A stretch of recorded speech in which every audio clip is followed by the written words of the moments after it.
It's Monday. I know it's Monday, but we can get through this. Only a couple more weeks until Christmas. I'm here with you. All right, I'm going through it just the same. Everybody's stressed. We got a ton on our plates. Hopefully, these recordings help make everybody's day a little bit more peaceful. Today, we start chapter 22 in Genesis. This is Abraham tested. Sometime later, God tested Abraham. He said to him, "Abraham." "Here I am," he replied. Then God said, "Take your son, your only son, whom you love, Isaac, and go to the region of Moriah. Sacrifice him there as a burnt offering on a mountain I will show you."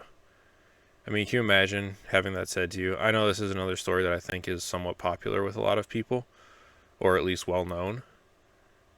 Can you imagine God coming down and telling you to sacrifice your only child, which, if you think back, this was the same child that God promised Sarah and Abraham at their old age, and now, sometime later, he wants him to sacrifice his son.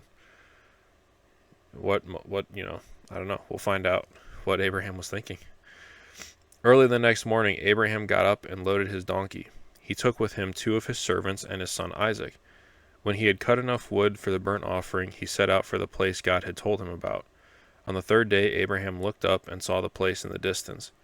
He said to his servants, "Stay here with the donkey while I and the boy go over there. We will worship, and then we will come back to you."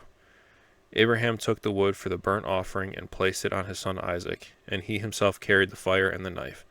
As the 2 of them went on together, Isaac spoke up and said to his father Abraham, "Father?" "Yes, my son," Abraham replied.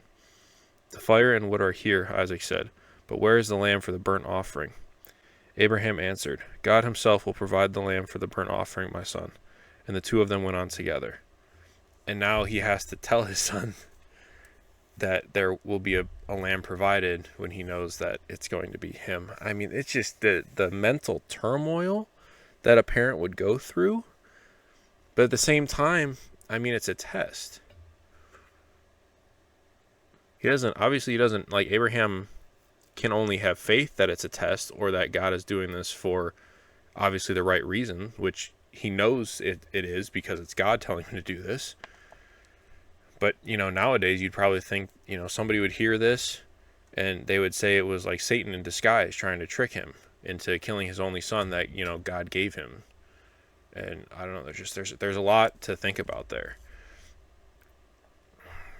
When they reached the place God had told him about, Abraham built an altar there and arranged the wood on it. He bound his son Isaac and laid him on the altar on top of the wood. Then he reached out his hand and took the knife to slay his son. But the angel of the Lord called out to him from heaven, "Abraham, Abraham." "Here I am," he replied. "Do not lay a hand on the boy," he said. "Do not do anything to him. Now I know that you fear God, because you have not withheld from me your son, your only son." Abraham looked up, and there in a thicket he saw a ram caught by its horns. He went over and took the ram and sacrificed it as a burnt offering instead of his son. So Abraham now finds out that it is all a test. So Abraham called that place, "The Lord will provide." And to this day it is said, "On the mountain of the Lord it will be provided." The angel of the Lord called to Abraham from heaven a second time and said, "I swear by myself, declares the Lord, that because you have done this and have not withheld your son, your only son, I will surely bless you and make your descendants as numerous as the stars in the sky and as the sand on the seashore. Your descendants will take possession of the cities of their enemies, and through your offspring all nations on earth will be blessed because you have obeyed me." Then Abraham returned to his servants, and they set off together for Beersheba, and Abraham stayed in Beersheba. One thing I picked up while reading that I do find a little interesting. The first time, right at the beginning of the reading, God said to Abraham to sacrifice your son. But then when Abraham was about to sacrifice him, it's an angel of the Lord calling to Abraham. There's just an interesting, I don't know, it's happened a few times now where at one point it's actually God talking to him directly, and at another time it's through an angel. And it says that the angel was calling to him from heaven, because in verse 15 it says he called to Abraham from heaven a second time. So the angel isn't even there. He's just calling to Abraham from heaven. But again, I mean, would you if you were a God-fearing individual and you only had one child and God told you to kill your child for him, how would you react to that? Just let me know. Comment it, because I'm obviously not a father yet, and I still don't know if I'd, it's not so crazy to think about your faith in God, but then killing your only child.